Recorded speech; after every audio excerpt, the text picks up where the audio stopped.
everybody. Thank you all for coming. If we'll ask the clerk if she could please call roll so we can establish a quorum. Director Aquino? Here. Director Daniels? Director Desmond? Director Frost? Director Frost, I think you're muted. I'm sorry, I said here. Thank you. Director Guerra? Here. Director Harris? Here. Director Kennedy? Here. Director Laloe? Here. Director Natoli? Director Papineau? Here. Director Cerna? Director Singh Allen? Good morning, here. Director Terry? Here. Director Vang? We have a quorum. Thank you, Madam Clerk. Sorry, I skipped a step there. We're calling this meeting to order at 9:02 a.m. on March 25th, 2021 for the Sacramento Metropolitan Air Quality Management District. Now that we have a quorum, if everyone could please rise and join me in the Pledge of Allegiance.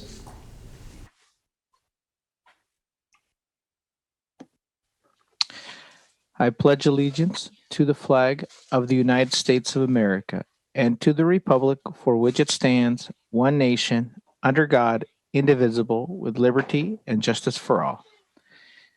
Thank you, everyone. If the clerk could please read the announcement. In compliance with directives of the State and Centers for Disease Control and Prevention, the physical location of this meeting is closed to the public, consistent with state guidelines on social distancing and California Executive Order N2920. Members of the public are encouraged to participate in the meeting by observing the meeting in real time at www.sacmetrocable.tv, Zoom video conference, and by submitting written comments electronically by email at boardclerk@airquality.org. Comments submitted in person will be delivered to the Board of Directors by staff. Public comments regarding matters under the jurisdiction of the Board of Directors will be acknowledged by the chairperson and accepted until the adjournment of the meeting, distributed to the Board of Directors, and included in the record. This meeting of the Sacramento Metropolitan Air Quality Management District is cablecast live without interruption on Metro Cable 14, the local government affairs channel on Comcast Consolidated Communications, and AT&T Uverse cable systems. This meeting is being closed captioned and will be webcast at www.sacmetrocable.tv. Today's meeting will be repeated on Saturday, March 26, 2021 at 2 p.m. on Channel 14. One other announcement is we had a change in the way that the presentations are going to be presented. Metro Cable will be bringing the presentations up, so if you can just give us a couple minutes to get from one presentation to the next. Thank you. Great, thank you very much, Selena. All right, well, let's get down to our first item on the agenda today, our Air Pollution Control Officer Report. Good morning, Dr. Ayala. Good morning, Chair Guerra, and good morning, board members. Happy Thursday as well. It's good to see you all. Let's see. I'm going to wait for the slides to load up just in a minute. Today, I'm going to give you a brief report. I have 4 different topics. I believe the presentation is up, Selena?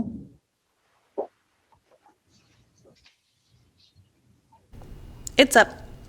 Okay, all right, next slide, please. I'm going to give you a brief report. I have 4 different items to share with the board.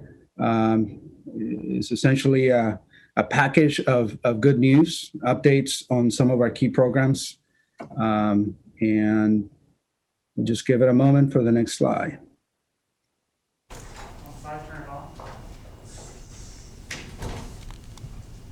There we go. So the first program that we want to share an update with you on is what we call our Clean Cars for All program. And what prompted us to give you an update really is we have a very short informational video that we want to share with you all at the end of my presentation. So please stick around for that. But this, as you know, is a key program that is growing in our district thanks to the efforts of our staff, primarily led by Mr. Lemos out of the Transportation and Climate Change Commission division.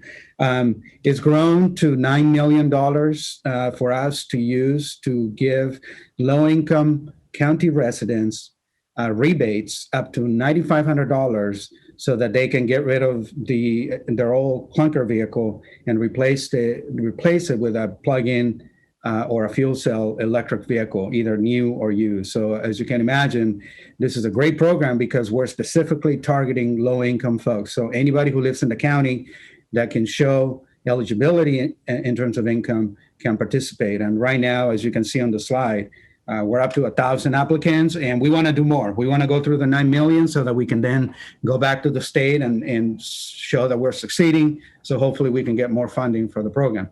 The other element of the program is a really interesting innovation. I call it an innovation because we're really testing the waters, if you will. We don't know if this is really going to be a game changer or not, but folks who want to participate can scrap their vehicle, and then instead of replacing their vehicle with another vehicle, they can just get essentially a mobility car loaded with $4,500 to use on Sacramento RT, with Uber and Lyft, with the jump bikes or the scooters, what have you. So obviously, the pandemic kind of put a damper on this program, but I'm hoping that as we come back out of that we can really show that this is a really true success for the region, because as all of us work together to bring to the region better mobility options, we're going to lessen the need for folks to rely heavily and solely on the vehicles. So again, this is a great program. You're going to see a very short video at the end of my presentation. Next slide, please. The next topic is simply to ask you to help us get the word out. The Air District has put out a solicitation, and again, this is another great success for us. We have about $18 million worth of funding, mostly state, but also local monies, for cleaner projects. At the end of the meeting, in today's agenda, you're going to hear a little more detail about this, so I'm not going to talk about it.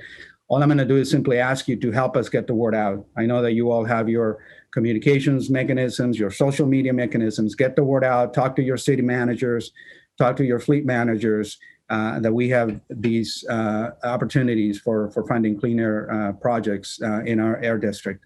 And again, a great success because, as you know, we continue to fight for these funding so that we can infuse some of these technology changing opportunities in our region, get cleaner benefits, and then everything else that comes with putting to work this much money in the region. Next slide, please.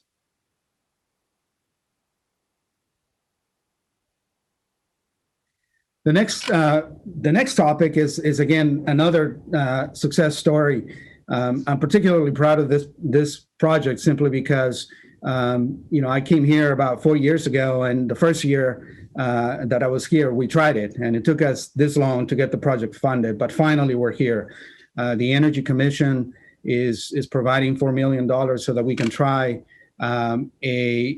taking an existing diesel locomotive operating at the port of West Sacramento, take out the diesel engine and retrofit it with a fuel cell motor that is going to be fueled with hydrogen. The Sierra Northern Railway System is the prime contractor, along with the Gas Technology Institute.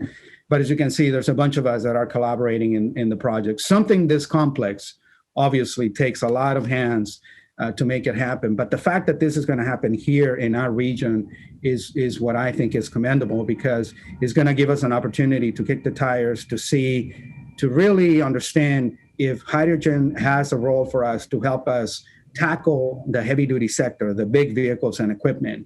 And if that's the case, then we have the learnings from this project so that we continue to expand the use of hydrogen as a zero emission solution. So very exciting, and stay tuned, because obviously we're going to bring you back updates on how the project progresses. Next slide, please.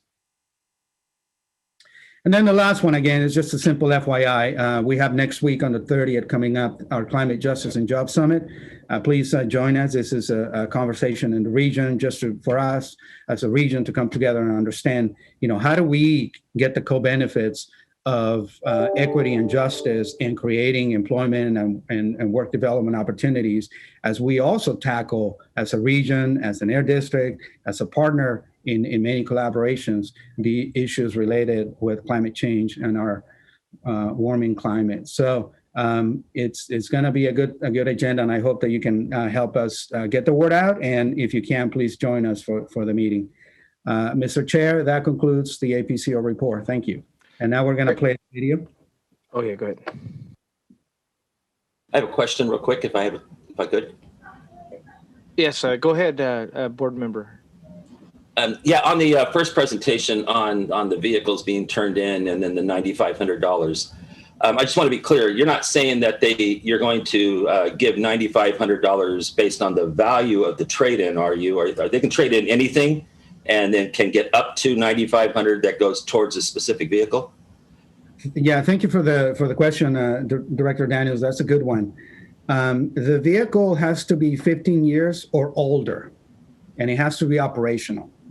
Depending on the income, a person, an applicant, can get up to $9,500. It starts at $5,000, and the lower the income, the more the rebate. So that's the way the program is structured. Okay, and could somebody email me that information on that program? Absolutely. We'll make sure that the board clerk will get that information to you and your city assistants. Yeah, thank you very much. Great. Well, thank you. Are we ready for that video? Mr. Chair, I do have a question. Yes, board member Laloy. My apologies. Going back to that first presentation, there's an up to $2,000 to charge. Is that for the charging mechanism of these vehicles? Can you break that down a little bit? Yes, thank you. Thank you for the question. And maybe we should have made it a point. If you have any questions about any of the topics, perhaps we can address questions and then play the video.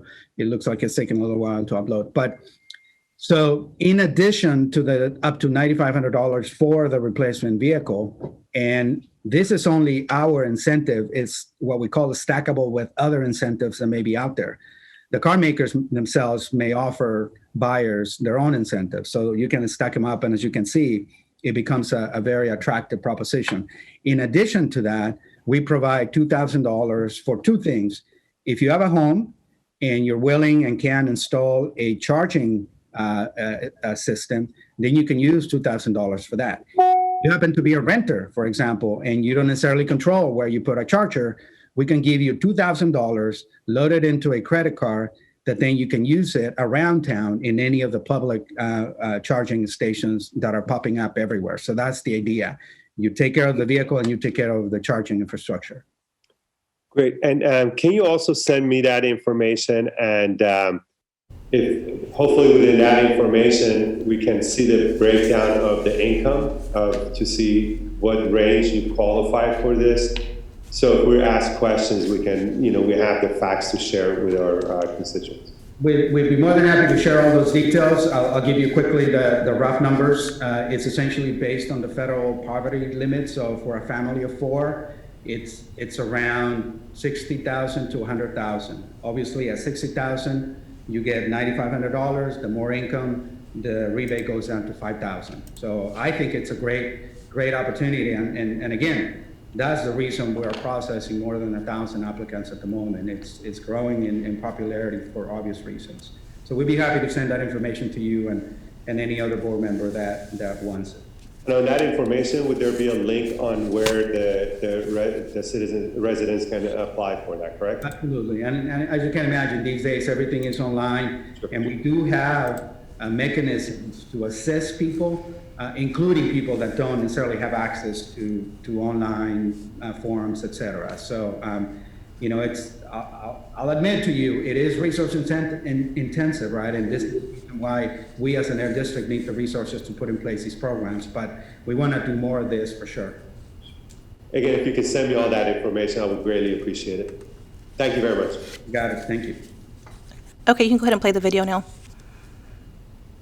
I want to share my story because I'm grateful. My family needed it. It was something that we needed. I'm able to have a car that normally I wouldn't be able to have because of this program. Knowing that low-income families need these things too. My name is Courtney Thomas. I live in Sacramento, California. I'm a single mother of 3. My previous car before the plug-in hybrid, it wasn't a reliable car that you would put on the freeway and take your children somewhere for, an outing. You didn't do that in that car. You just went to work and heard it and got it back home. It was just like a switcheroo. Bring us this old one and we're gonna give you this new one. And I said, okay. So when I went to Rose Motor Car, I met with Jackie. She already had 5 cars waiting for me. After I test drove the cars and I made a decision, we did all the paperwork. They got me financed. I mean, everything was just, it's so easy. My kids, they were super excited. They were super excited for me because they knew that their mom had a clunker at first. I just love how we were able to travel more and, do more family stuff. And then yesterday was like my first time actually really charging my cars, and I got to work the whole way on a half a charge. When I have to use gas, it's about, $80 every 2 weeks. Now that I'm plugging in, it's gonna be less than that. Hey, just got the car clean. Come on so we can go to the park. Okay. I'm loving my car. I'm learning new things about my car, and I'm super excited about charging my car and driving it and not using any gas. Ain't she cute over there? Oh, okay. Yes, there are programs in place for people like me that need reliable transportation, and that's why I want to tell other mothers, single mothers, low-income families, this is possible. I want to thank the Sac Metro Air District for administering the program. There ain't nothing like a reliable car.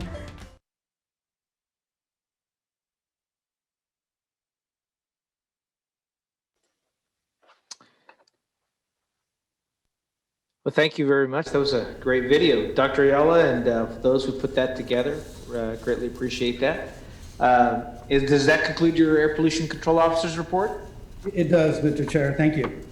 Well, I don't think it does, because I think we wanted to start a tradition, which is at the beginning of our APCO report, we wanted to check out the air quality readings of today. So at least noticing on your website, we are at today in the good range for both particulates and also for ozone at what is it, 44 in the AQI. Oh no, wait, that was yesterday. Here we go. Today we're at 38, even better. So thank you, Dr. Ayala. Thank you. Okay, Madam Clerk, we'll move on to our next item on the agenda, which is the consent calendar.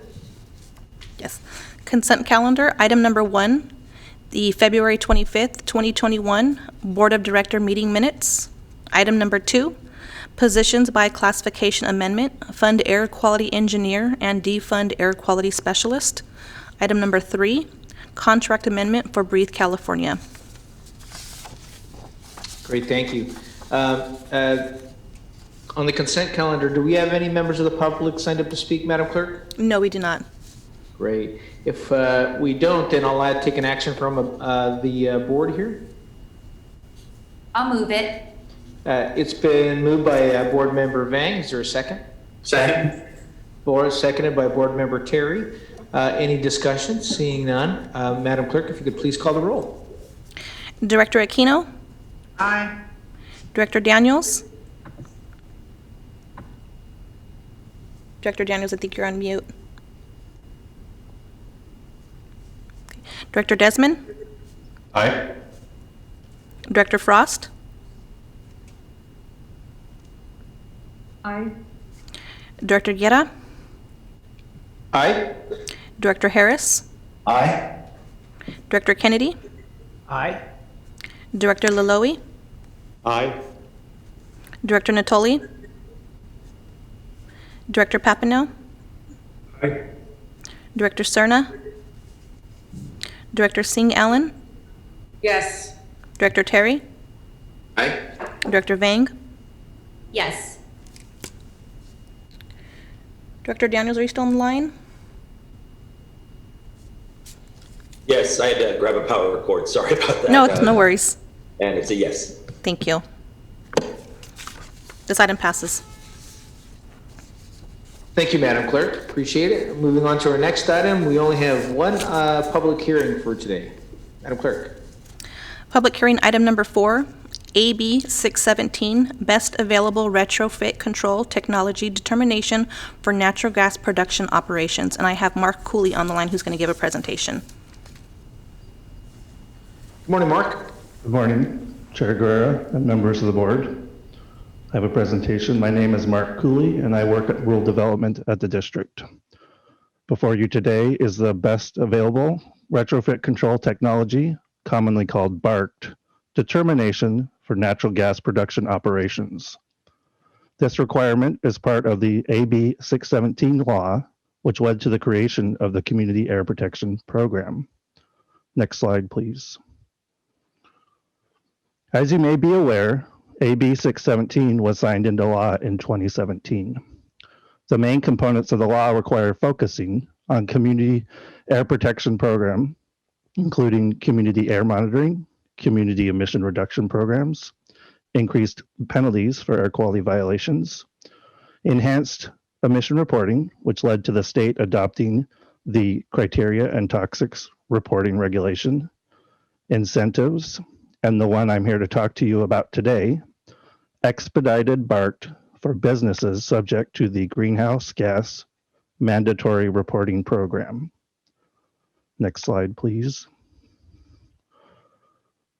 Best available retrofit control technology means examining emission controls to achieve the maximum reductions, but still taking into account environmental, energy, and economic impacts. BART typically impacts existing equipment and operations through district rulemaking or state regulations. However, AB 617 mandated reviewing BART sooner than may otherwise occur. Next slide, please.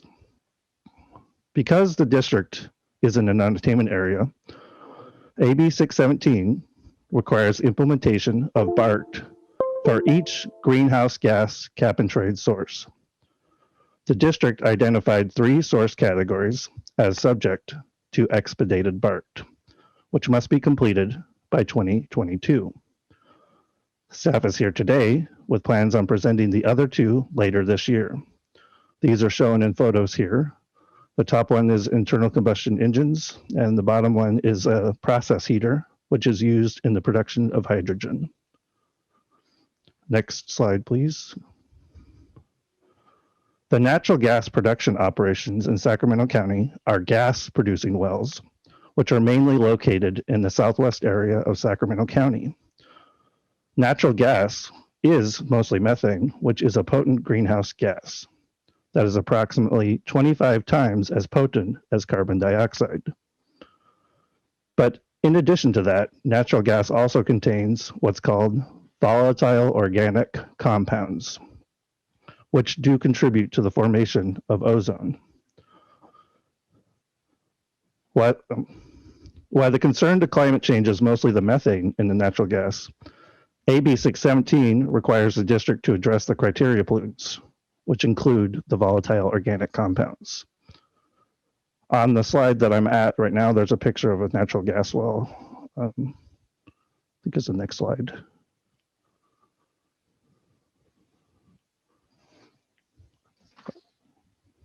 Next slide, please. There we go. Production of natural gas requires the wellheads to extract natural gas from the ground, compressors and pipelines to move that natural gas, and storage tanks for the extracted water when removing the gas from the ground. Next slide, please.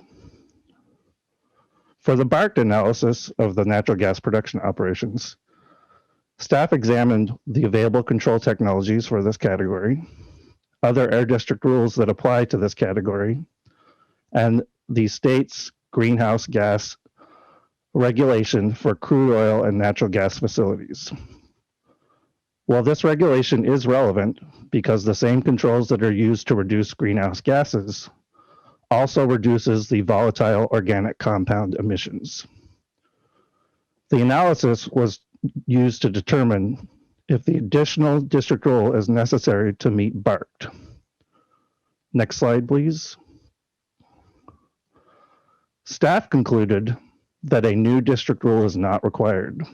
The existing state greenhouse gas regulation meets the best available retrofit control technology for VOC emissions for this source category. The district does implement and enforce the state regulation through a memorandum of agreement with the Air Resources Board. That agreement requires the district staff to conduct site inspections, which we check for natural gas leaks, and we examine records maintained by the source.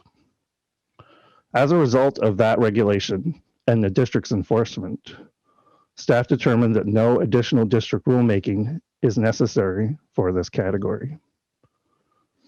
Next slide, please.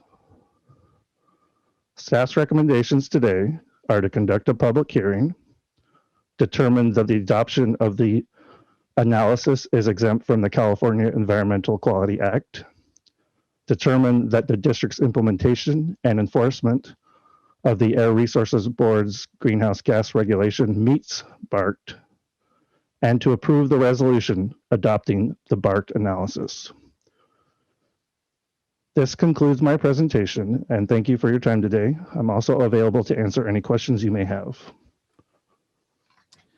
Great, thank you, Mark. Do we have any members from the public? Well, we're going to go ahead and open the public hearing. Madam Clerk, do we have any members from the public wishing to speak? No, we do not. Do we have any questions or members, questions from the board here on the presentation? I see no hands raised there. Let me just put on gallery view in case anybody has some physical hands raised these days.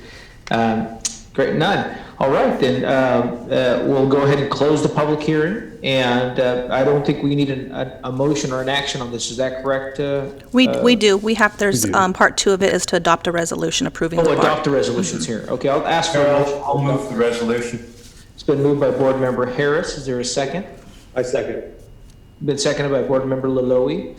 Any further debate? If not, Madam Clerk, if you could please call the roll. Director Aquino? Aye. Director Daniels? Aye. Director Desmond? Aye. Director Frost? Aye. Director Guerra? Aye. Director Harris? Aye. Director Kennedy? Aye. Director Laloe? Aye.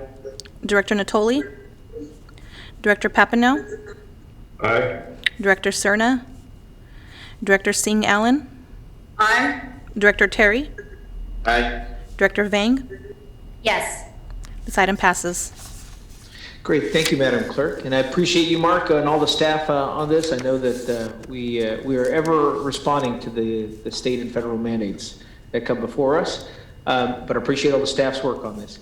Our discussion calendar here, Madam Clerk. Item number 5 on the discussion calendar, Check Before You Burn Program Overview. And I have Angela Thompson on the line to give the presentation. Good morning, Angela. Good morning, Chair Guerra and directors of the board. My name is Angela Thompson. I'm the program manager in the Stationary Sources Division. I'm here today to speak to you about the district's Check Before You Burn program. I will be giving you a background on the program, how we implement Check Before You Burn, and a recap of our 2021 season. Next slide, please. Particle pollution, or PM 2.5, has serious health effects and can aggravate asthma and contribute to heart disease, stroke, premature death, and other serious conditions.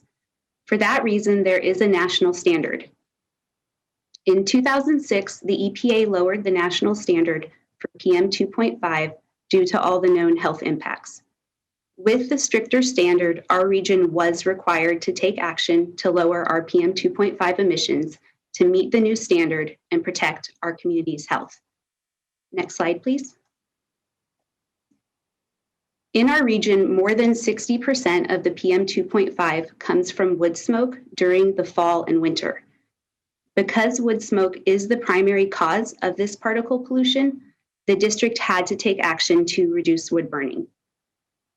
In 2006, under the board's guidance, the district adopted Rule 421 to limit wood burning between the months of November through February. Rule 421 is the basis of what we call Check Before You Burn. The Check Before You Burn program is our most important measure to control particle pollution in our region. It is important that I mention here that when we adopted this rule, there was no funding provided for the program. I will touch on this more later as it does heavily influence how we implement the program. Despite these funding challenges, I am happy to report that we have just completed our 14th season of Check Before You Burn. And because of this program, we have met the EPA standard for PM 2.5. Next slide, please. This slide illustrates both how effective Check Before You Burn has been in reducing particle pollution, but it also shows that we are barely meeting the standard. As you can see, once the program began, we observed a steady decline in PM 2.5 air pollution in the region beginning in 2007. Note that the red line is the health standard. So we are currently meeting the federal PM 2.5 health standard and are just barely within attainment. Even though we have made significant strides, the American Lung Association still ranks the Sacramento region as 11th worst in the nation for short-term particle pollution. So the continued success of this program and commitment to this program is vital for our community's health. Next slide, please. Now I would like to go over how the Check Before You Burn program works. Check Before You Burn begins November 1st through the end of February. During that time of year, anyone who wants to burn solid fuel, such as a fire in their home or an outdoor fire, must check to see if it is legal to burn that day. This rule applies to wood burning, but also to pellets and manufactured logs. While it applies to both residents and businesses, it does not apply to barbecues and other food preparation devices like smokers. Next slide, please. When you check before you burn, you will see the day classified into 4 different categories. The first category is legal to burn, and that is when the air quality is forecasted to be good or moderate. As the air quality worsens, a voluntary burning discouraged category is called. And as the AQI increases and approaches unhealthy levels, a stage 1 no burn day is called. Stage 1 prohibits all burning except for those with EPA certified fireplaces or inserts who are not producing visible smoke. When the forecasted air quality is unhealthy, we have a stage 2 all burning prohibited day. Next slide, please. So how can residents check before they burn? The easiest way to check before you burn is to download the Sacramento Region Air Quality app. By selecting any monitoring site in Sacramento County, they will see the day's status and the next day. You can see a visual of what is displayed on the app on this slide. Besides the app, residents can also call our 1-800 number. They can sign up for air alerts via email, visit our website, or follow at AQMD on Twitter. Okay, next slide. So getting the word out is instrumental to the success of Check Before You Burn. Outreach is costly, so we must rely heavily on our public partners, such as you, our board members, to get the word out. And every year we provide your offices with a Check Before You Burn toolkit that includes ready-to-use newsletters, articles, social media posts, and artwork. We hope you can continue to support us, sharing these toolkits and adding airquality.org links to your websites. We also utilize the media by doing press releases, which result in coverage, like you can see here from the Bee. So to wrap it up, we hope you find the toolkit useful to share Check Before You Burn info in your newsletters and social media promotions. Next slide, please. So as the program has progressed, we continue to be mindful of our funding shortfalls and have worked hard by necessity to cut our program costs, including advertising. This season, we relied heavily on targeted social media ads based on zip codes to get the word out. Here you can see some Instagram messages we ran this last year. We primarily focused on educating the public on how to check before you burn and how to report illegal burning using our complaint line. Next slide, please. So while outreach is very important, it is absolutely critical that we enforce this rule. More so than any other regulation, burning regulations directly impact the public's health and quality of life. We see this year after year with our public complaints. As you can see on the chart, we receive more complaints about burning than anything else that we regulate. So we know that it matters to our residents. Rule is just a piece of paper, and without enforcement, we won't realize the air quality goals that the rule was created for. So while enforcing check before you burn is resource intensive, which means expensive, it has been and remains imperative for the success of our program. Next slide, please. So now that I have established the importance of enforcement, I will tell you a bit about how we enforce check before you burn. As I mentioned, there is no funding for enforcement, but as an agency, we commit to performing surveillance and complaint response for every burning restricted day, which is a stage 1 or stage 2, and that includes weekends and holidays. We prioritize responding to complaints from our residents, and as resources allow, we perform some after-hour and evening work. This is important because most burning occurs early in the morning or late at night when people are at home. When inspectors see wood smoke, they mail the resident a violation. Our staff does not disturb residents found illegally burning, and we don't enter private property. We seek to educate violators, and first-time violators may take an exam instead of paying a fine, and this approach has resulted in very few repeat violations. Next slide, please. There are many factors in how a season goes. Here you can see a look back of stage 1 and stage 2 days. The orange are stage 1 and the red are stage 2. So weather primarily influences the number of days in a season. Seasons with good ventilation or rain or heavy winds typically result in better air quality days with fewer no burn days. Most years we see about 30 total restricted burning days, with a significant number of those being stage 2. The 2021 season was notable for a decrease in total curtailment days, and most notable for only 7 stage 2 days. Typically, we find most of our violations on stage 2, so as you would expect, this season with less burning days, we saw stronger compliance.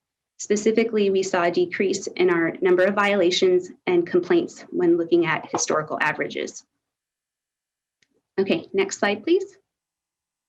So I hope that I have given you a good overview of the program. Today's presentation was our opportunity to introduce our Check Before You Burn to our new board members and remind everyone that Check Before You Burn is our most vital and effective control measure for reducing particle pollution. We are proud of how much of an impact we have had with our limited resources, but we still must remember that we are barely meeting the PM 2.5 standard, and any relaxation could reverse our progress and cause us to violate the federal standard. As I touched on, the way a season goes depends a lot upon weather, which we can't control, so we focus on really running a robust enforcement and outreach program as much as we can with our limited resources. We rely heavily on your support, especially for getting the word out. Lastly, as we look to the future, we must focus on developing a long-term funding strategy for this program to ensure that we can continue to maintain our program and keep our region in attainment with the national PM 2.5 standard. Next slide.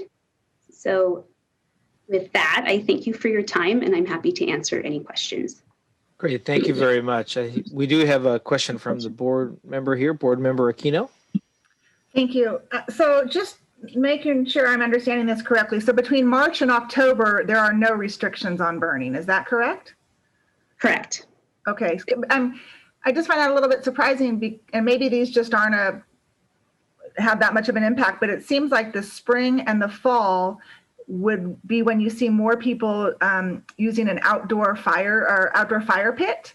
And a lot of those, you just buy them at Home Depot or Lowe's or something, and they're just portable, and you throw a couple logs on it. So I find that a little bit interesting. That is true. The basis of the restrictions are based on when the PM 2.5 is the highest, and that's why it's limited to the months of November through February. Okay. Thank you. Good question. Do we have any, Madam Clerk, do we have any members from the public wishing to comment on this item? If not, I'm going to go to Board Member Laloy here. We do not. Okay. Board Member Laloy. Thank you. Just a quick question.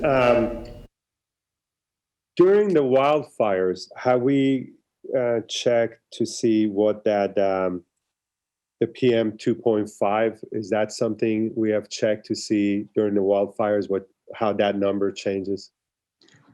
We monitor for PM 2.5 and all criteria pollutants throughout the year, so we are aware of that. So we know that PM 2.5 is and PM 10 is very elevated during wildfires, but those are typically in the summer months.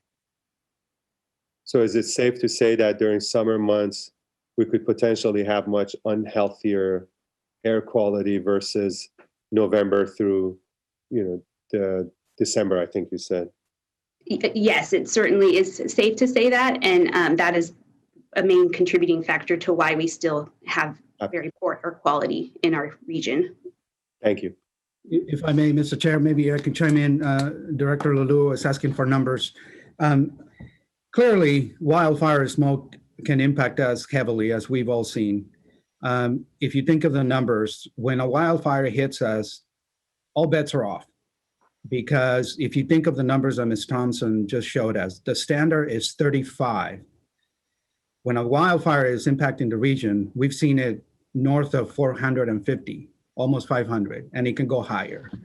So clearly, wildfires are unique events, and absolutely, that particle pollution is just as bad, if not worse, than burning wood in a fireplace in a home. So for that reason, we as an air agency are also working to develop a strategy. We have a AB 661, another state mandate that in our region is pushing us to develop a strategy to better handle communication and preparedness and responding to when the wildfires are impacting us, which unfortunately, there is no longer a fire season, as we have seen. We used to think that fire season was constrained to a certain time of the year, but now fires can occur anytime. So that's the new reality. Yeah. Thank you, Dr. Ayala. And to that point, last year when we hit a particular mark, I think it was above 200, we instituted that program, worked with our county health officer, and then had the appropriate information. I see Board Member Harris is punched up to speak, and then I'll go to Board Member Terry after that. Thanks. Thanks, Chair. Of course, wildfires are a huge concern. And yeah, they can happen any time of the year. In the summer, November was one of the biggest fires a couple of years back. That was one of the reasons that we tied our leaf blower, not a ban, but the curtailment of use during heavy 2.5 events. We just didn't want to load any more particulate matter into the air when we're already struggling with air quality over 101, which is unhealthy for sensitive groups. So, I really appreciate this program, Angela. It's been an issue. I'm sure some of you remember when rice straw used to be burnt every year in the valley and how awful that would be every fall. That kind of set the stage, but this is a great program, and I appreciate all your efforts. Thank you, Board Member Harris. Board Member Terry. No, I think Jeff just said it. I was just going to remind folks that it was a few years ago, it was the campfire east of Chico, and that was early November. I think a lot of us were attending the National League of Cities conference where there was a massive wildfire in Torrance, and then we flew home to see a blanket of smoke for 2.5 weeks in mid to late November. So wildfires can happen any time of the year now in California.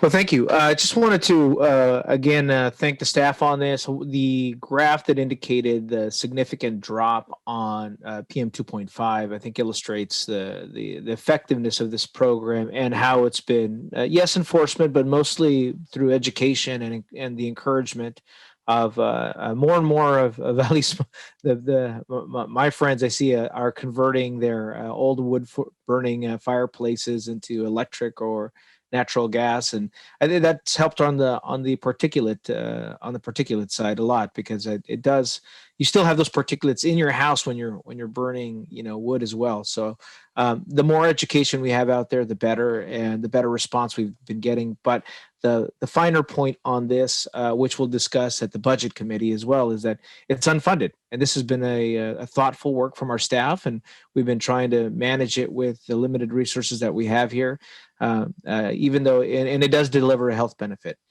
With that, this is a receive and file. And I know we're going to lose a few board members here, so I want to make sure we get through our last item on the discussion calendar. So thank you, Angela. And Madam Clerk, if we can go to the next item. Item number 6 on the discussion calendar, 2021 Community Air Quality Incentive Grants. And I have Rafe Porter on the line to give the presentation. Morning, Chair Guerra and Board. Rafe Porter, I'm the Program Manager in the Transportation and Climate Change Division. And while the slides are coming up, I'll just give a little bit of background here. This is an information item only. And you heard a teaser on this item earlier when Alberto spoke about the upcoming transportation incentive solicitation that we have. I'm going to take a slightly deeper dive, give a little bit more background on this solicitation and what we've done in the past, and really what we're looking to do as we move forward with this program. So next slide, please. The Air District's been providing incentive funds for some time, and largely these funds are spent in our region. We do partner with other air districts in the Sacramento federal non-attainment area, which is shown on the left, and we partner with them to meet and maintain our air quality standards. Through the programs I'm going to be describing through this item, which is largely focused on transportation sector, over the last 25 years, we've administered about $300 million in incentive funds. These projects range from heavy duty vehicles, construction and farm equipment, refuse trucks, school buses, and alternative and zero emission fueling infrastructure in order to move all of these vehicles. Next slide, please. The primary focus of our transportation incentive programs has and always will be to provide cleaner alternative vehicles that reduce emissions and reduce the impact of emissions in our region. I like the little snippet there on the left part of the screen that says that through our incentive programs, we've removed the equivalent of 1 million light-duty vehicles from our roads. The table on the right highlights the types of projects we've funded and shows the shift in technology over time. Through advances in fuels and the engines that burn these fuels, we've maintained a diverse portfolio of projects, with diesel projects still leading the way. However, as highlighted with the green on the bottom of the table, it shows the shift to zero, the biggest shift and increase in zero emission vehicles and the supporting infrastructure. And this includes some exciting electric and hydrogen projects that you heard about a little bit earlier. Next slide, please. As the zero emission technologies advance, and we're expecting to see more and more of our projects move in this direction, early projects like the hydrogen locomotive that Alberto talked about earlier are great examples of technology demonstration projects. They prove and they collect data and prove how applicable these technologies are in our region. However, we're starting to see more and more of a shift to full-scale deployment of these zero emission projects in our region. A perfect example is the recent zero emission school bus project that we just completed. The program began as a pilot project to test if zero emission school buses really could be deployed throughout our region. And now we have Twin River School District, which is the largest zero emission fleet in the country. So this is just a great demonstration of how we're moving from technology demonstrations to this deployment. Rafe, can you repeat that one last fact there? You want me to really underscore it? That Twin River School District here in the region is the largest zero emission fleet in the country. It's definitely something to be proud of. Well, thank you very much for all that great work. Yeah, absolutely. Another transformation we're seeing in our incentive programs is the focus on local impacts. So while we're reducing vehicle emissions that benefit the entire region, there's also a shift to looking at what are the local impacts, not just on emissions, but on health and the economy as well. So how can our incentive programs make the biggest local impact, and who do we need to involve in the process to make sure that that impact is widely felt? And the last piece that we're seeing, the transition, is working more closely with our communities and project partners. Things like the upcoming Climate Justice and Jobs Summit that you heard about earlier is a great example of bringing together different voices from around the region, representing different points of view.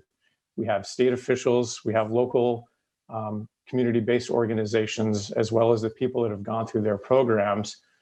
All of this helps ensure that we're all on the same page, and we can do things like further leverage our funds to maximize the impacts.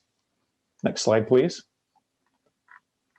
Enough about the context of what we're doing with this solicitation. We're going to get to the meat and bones of it now. So starting next week, we're going to release a solicitation that's going to last for 2 months, that's covering the next round of our transportation incentive funds. We have over $18 million in funds for heavy and medium duty projects, equipment and infrastructure that you heard about earlier. These funds are largely available in Sacramento and Yolo Solano Air District as we administer some of their funds. However, through the CCAP program, which we partner with SACOG, we do have funds for the other counties. But again, most of these funds are available in Sacramento and Yolo Solano. Through this solicitation, we're going to be looking at how the project adheres to state and federal guidelines, as well as our ability to deliver those emission reductions, which we mentioned earlier, and again, the impact on our local community. Next slide. And to kind of underscore that local community piece and to better understand what that local community impact is, and to make sure that we really know how best to serve these traditionally underserved communities, we've worked with our AB 617 steering committee. We held a series of workshops or meetings to, one, educate them on the various programs and the guidelines that they have to adhere to. We received input on our outreach effort, and we brainstormed projects that could be funded now or in the future. This really plays into the idea I mentioned earlier about working with our project partners in our community to explore how best to serve them and reduce emissions and provide a positive impact. The feedback that we've received was largely around the outreach, and that we're a little bit too governmental in how we approach it. They said it felt more like a request for proposal and not really an opportunity to provide incentives and on transportation and equipment. So we tailored some of our outreach. We changed some of the language to talk more about mom and pop businesses and sole proprietors and how best to get the word out. We also received feedback on who to send these incentive flyers and other outreach pieces to, and how best to reach the community. And so we're starting to deploy some of that. We also heard community feedback on the types of projects they would like to see.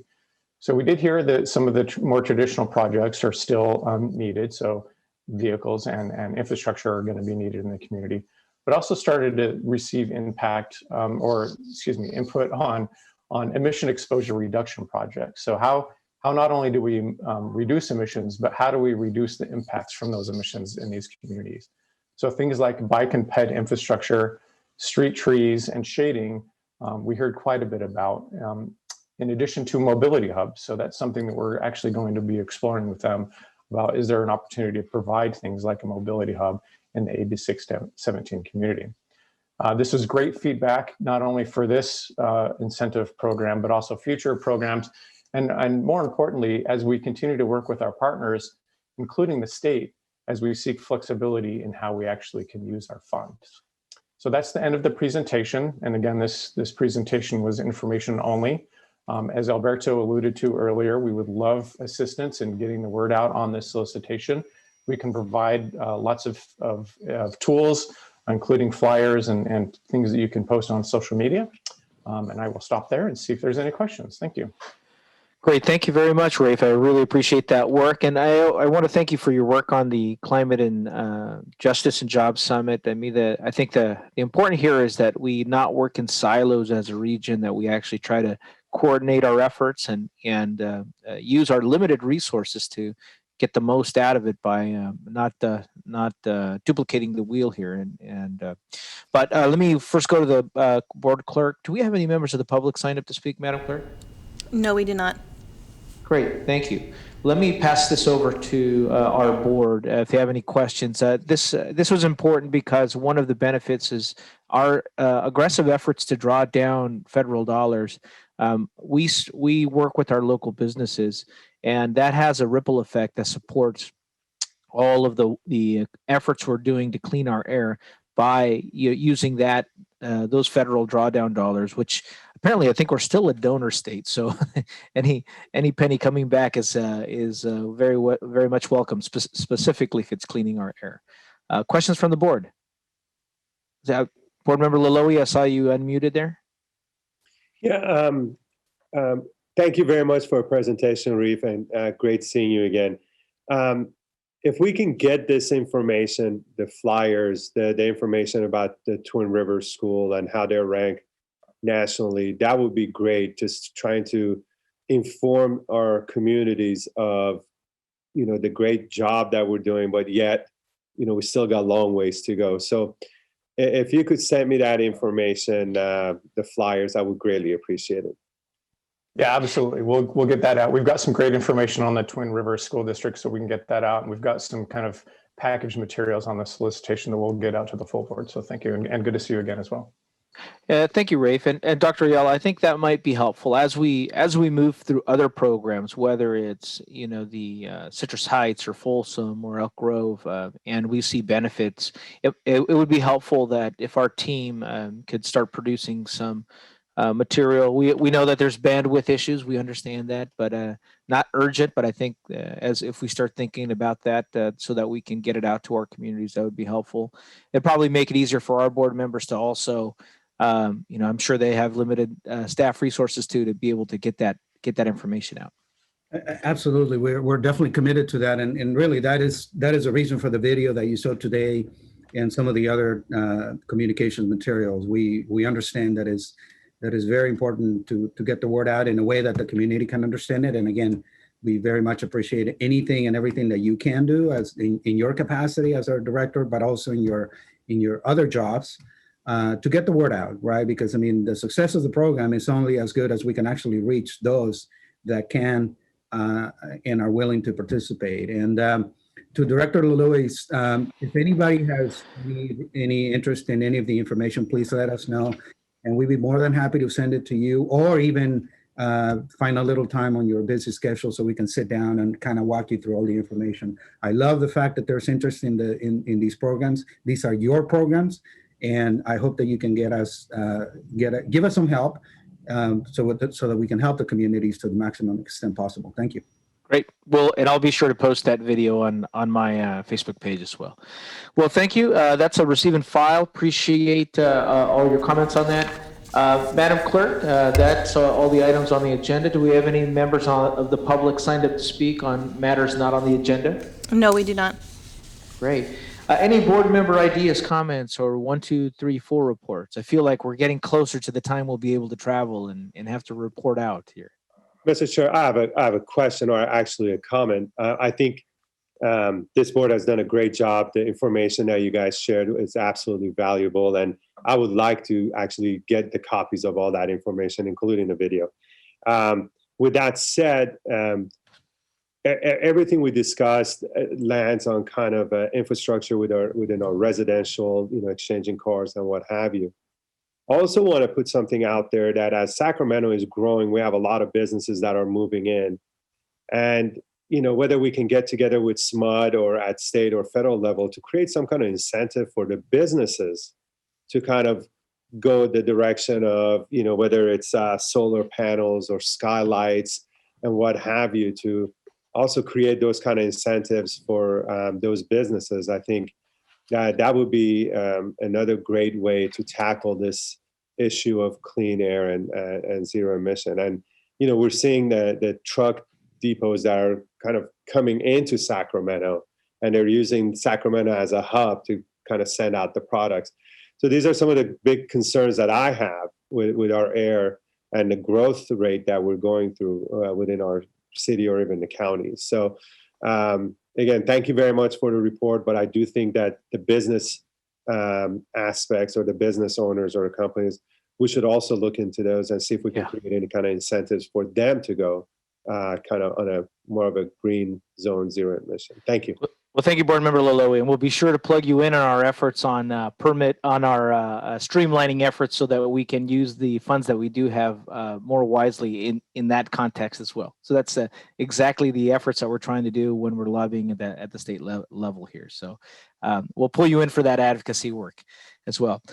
Any other board member comments? If not, we still have a budget committee to get going here. So if not, we'll go ahead and adjourn this meeting at 10:01 a.m. Thank you, everyone, for your time. Thank you.